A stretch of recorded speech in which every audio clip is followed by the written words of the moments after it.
Welcome back, everybody, to another week of Sunday School here at the Lighthouse Church of the Nazarene in Moravia, Iowa, where we're going through the book of Job. This week, we're in Job chapter 3. So what's happened so far in the first two chapters of Job? Well, in the first two chapters of Job, we find out that Job was one of the greatest men of the East. Beautiful family, one of the wealthiest men there was. And then what happened? It all came away. He lost his family. He lost all his wealth. And then last week in chapter 2, he lost all his health also. So this man has lost everything. Why did this happen? Because Satan said to God, take everything away from him, and he will curse you to your face. Well, did Job curse God? No, he didn't. In fact, he blessed God. He said, the Lord giveth, the Lord taketh away. Blessed be the name of the Lord. So I actually find it comforting to know that Satan doesn't know the future. He told God, take everything away, and he will curse you to your face. And did Job do it? No, he did not. So I find comfort in knowing that Satan doesn't know the future. Now God, he knows the beginning from the end. God's omniscient. He knows everything. But Satan, he doesn't know anything. So that's what's going on right now. What the book of Job is going to give us many questions as we work through this. And we're going to have about 40 more chapters to work through this. So we'll be able to answer lots of questions and come up with them. But I thought today, just to start out here, we would say, what good is suffering? Why does God allow his children to suffer? I think we would all agree that we surely all deserve a life of comfort and ease, do we not? Well, what good is suffering? Jesus told us that in this life, we will have tribulation. We will have suffering. He said that in John 16:33. He said, I tell you these things beforehand, so that in me you may have peace. In the world you will have tribulation, but be of good cheer. I have overcome the world. The Apostle Paul, when he was saved on the road to Damascus, God came to a man named Ananias to go baptize him. And he said, God said to Ananias, go tell Paul how much things he must suffer for my name's sake. So the Bible tells us that this life isn't going to be all comfort and ease. There is going to be suffering. So what good does it do us? Well, first off, suffering, it keeps us humble, does it not? I think we're almost dangerous of being prideful when everything's going our way. We can think, you know what, God, I have everything figured out. I don't need you. So we're in very much danger of turning away from God when everything's going our way. It's when we're having troubles, that's when we turn to God. We all have rough edges. I think suffering and tribulation are the sandpaper that take out those rough edges in our life. Another thing that does, it keeps us dependent on God. Too many people think that they are strong enough to handle everything on their own. It's interesting. It's in the book of 2 Chronicles, chapter 20.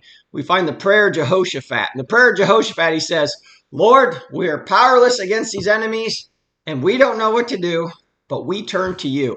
I think that's what trials in this life do. They make us dependent on God and realize that we can do nothing on our own. In fact, Jesus said that. It's in John 15. He said, I am the vine, you are the branches. Without me, you can do nothing. And the third thing that I think trials do, it keeps us longing for heaven. Would anybody really want to live forever here on this earth? I think about Methuselah living 969 years. I really don't want to live 969 years. I know that this life is a blessing. I know that every day here on this earth is a gift from God, but I also know that we, as children of God that have put our faith in Jesus Christ, have an eternal home in the heavens that is going to be so glorious that Paul said he can't even describe it.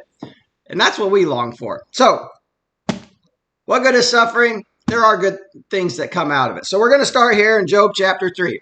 I'm going to guess that very few of us have ever heard a sermon on Job chapter 3. It's not something that preachers turn to for sermon fodder very often. Also, Job chapter 3 to the end in verse 42, we now start a section of the book that is now nothing but poetry.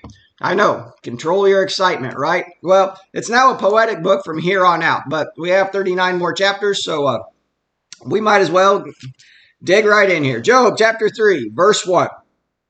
After this, Job opened his mouth and cursed the day of his birth. Notice, Job did not curse God. He just cursed the day of his birth. And Job spoke and said, may the day perish on which I was born, and the night in which it was said, a male child is conceived. So not only does he curse the day he was born, but the night that he was actually conceived. Now, Job is depressed right now. He has every right to be depressed. And can you blame him?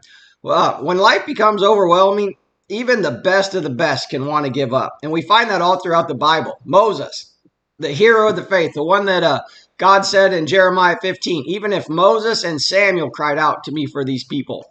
Moses, in the book of Numbers, the people started complaining to him. And you know what he said to God? He said, this burden is too great. God, just kill me now. Moses said that. Elijah, after he defeated the 450 prophets of Baal, Jezebel starts chasing him. Elijah, the great prophet Elijah, he said, Lord, take my life right now. Jeremiah had a tough life. He had a tough ministry. He really only had one convert. He said, cursed be the day in which I was born. Even the Apostle Paul, it's in 2 Corinthians 1:8, he said, we were burdened beyond measure so that we despaired even of our own life. So what does this tell us? It's okay to be sad. It's okay to be down. Being depressed is not a sin. We Christians aren't supposed to just be some stoic people that don't ever show any emotion and never let anything get to us because we have such great faith in God. Even Jesus wept at Lazarus' death. So all the heroes of the Bible, King David, start reading his Psalms. He was depressed and had plenty of burdens in this life. So Job right now, he is depressed. Let's keep reading. Verse 4. May that day be darkness. May God above not seek it, nor the light shine upon it. May darkness and the shadow of death claim it. May a cloud settle on it. May the blackness of the day terrify it. As for that night, may darkness see it. May it not rejoice among the days of the year. May it not come into the number of the months. Job's still just saying, I wish I'd never been born. Verse 7. Oh, may that night be barren. May no joyful shout come out of it. May those curse it who curse the day, those who are ready to arouse Leviathan. Leviathan, this is the first mention of Leviathan in the book of Job. It'll be mentioned later. Chapter 41 is a whole chapter where we just talk about Leviathan, so I'm going to save all our talk about Leviathan till then. Verse 9, may the stars of its morning be dark, may it look for light, but have none, and not see the dawning of the day. Verse 10, because it did not shut up the doors of my mother's womb, nor hide sorrow from my eyes. Verse 11, why did I not die at birth? Why did I not perish when I came from the womb? Why did the knees receive me, or why the breast that I should nurse? Verse 13, for now I would have lain still and been quiet. I would have been asleep. Then I would have been at rest. What Job is saying here is he's saying it would have been better if I'd never been born. I was actually reading this week, and there were actually some cultures where they actually mourned a birth and they rejoiced at a death. And they mourned because they knew the suffering and trial that a new life would bring and everything that they would have to go through. And they would actually rejoice at death because they were released from the trials of this earth and went to their eternal resting place. Psalm 116:16 says, precious in the sight of the Lord is the death of his saints. You and I, if we have put our faith in Jesus Christ, we should be rejoicing at death. We've run our race. We finished. We've stood before the Lord and can hear, well done, good and faithful servant. Enter into your eternal home. So Job is saying right here, I wish I'd never been born. There's one other thing I wanted to focus on right here, and it's in verse 13. Notice how Job says, for now I would have lain still and been quiet. I would have been asleep. Then I would have been at rest. Some people take this verse right here and think it refers to soul sleep. There's another verse. I didn't mark it down here. There's another verse where it says, the trumpet shall sound and the dead in Christ will rise first.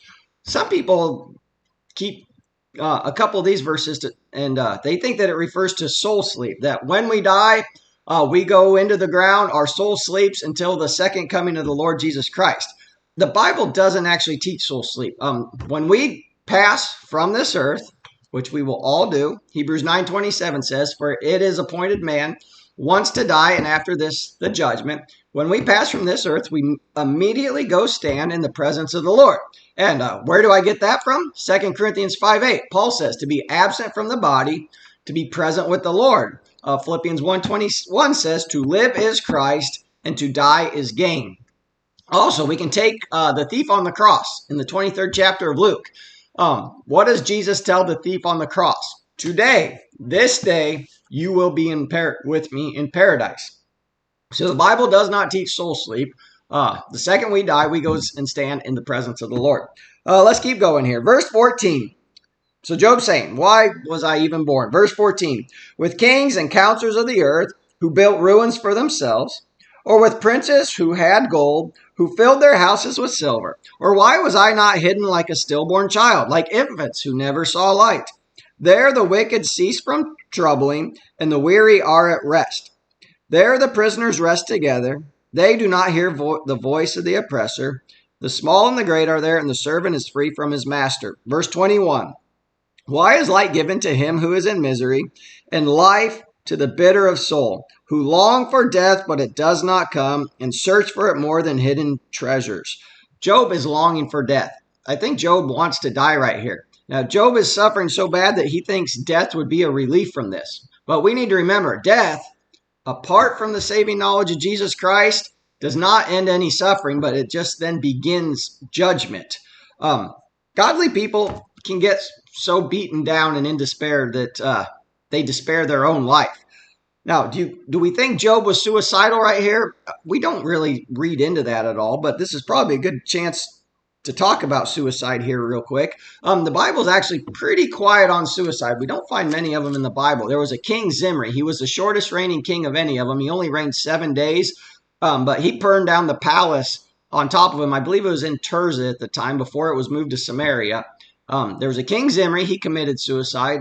There was Ahithophel, who was David's advisor, who advised Absalom to go against David. And then when Absalom didn't follow Ahithophel's advice, he hung himself. Saul's armor bearer, he killed himself. And then Judas Iscariot. Those are about the only suicides we're going to find in the Bible. Sometimes some people think Samson killed himself when he pulled the pillars down on him. He was going to die anyway. I think that was just his last hurrah right there. But talking about suicide, we probably all know people have been affected by suicide or have done it. We need to remember, suicide is a permanent solution to a temporary problem. I heard a preacher say one time, suicide is like taking a nuclear bomb to destroy a wasp nest. Way overkill. And also, suicide, it doesn't get rid of any of the pain and suffering. It just transfers it to the people that are still here on this earth, and you transfer it all into them. So suicide, it's a touchy subject. The Bible's pretty quiet on it, but we need to think about those things right there. Let's keep going here. Where am I at here? Verse 23. Why is light given to a man whose way is hidden, and whom God has hedged in? For my sighing comes before I eat, and my groanings pour out like water. Job is asking, why is life even given to those who are going to be in constant suffering? Another thing we can take away from the book of Job, it is okay to ask why. Just in this chapter alone, we see why. I think in the book of Job, I read that there are over 330 different questions. Thing is, we don't get a lot of answers to those questions, but at the end of this book, God shows up and God speaks, and then we really don't feel like asking any questions anymore. We just say, okay, your will be done. I'm sorry. Verse 25, for the thing that I greatly feared has come upon me, and what I dreaded has happened to me. Now, Job says, for this thing that I greatly feared has come upon me. Some people think that, well, Job just didn't have enough faith, and that's why this all happened to him. No, that isn't what it is here.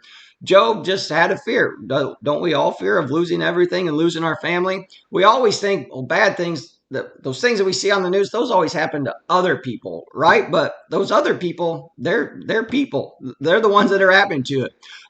So it's when those bad things happen that's when our faith gets tested. Job's suffering is so bad right now that it's actually crowded out all the good days. And he's forgotten all the good days of his life. All the time that he enjoyed with his family, it's done forgotten about, all because of these bad days. All the wealth that he had, that's all been out. So I'm sure right now, Job is probably asking, God, where are you? But we need to remember, we know how this book ends. All suffering is temporary. One day, God will wipe away every tear, and there will be no more sorrow and no more pain. And the former things will have passed away. One more verse here. Verse 26. I am not at ease, nor am I quiet. I have no rest, for trouble comes. So, after 7 days of complete silence, Job's sitting with his friends. Job starts talking. Next week, what happens? Job's friends start talking. So we'll dig into that next week, Job chapter 4. I hope you enjoyed it. I hope you learned something. I'll see you the same time, same place next week. Bye.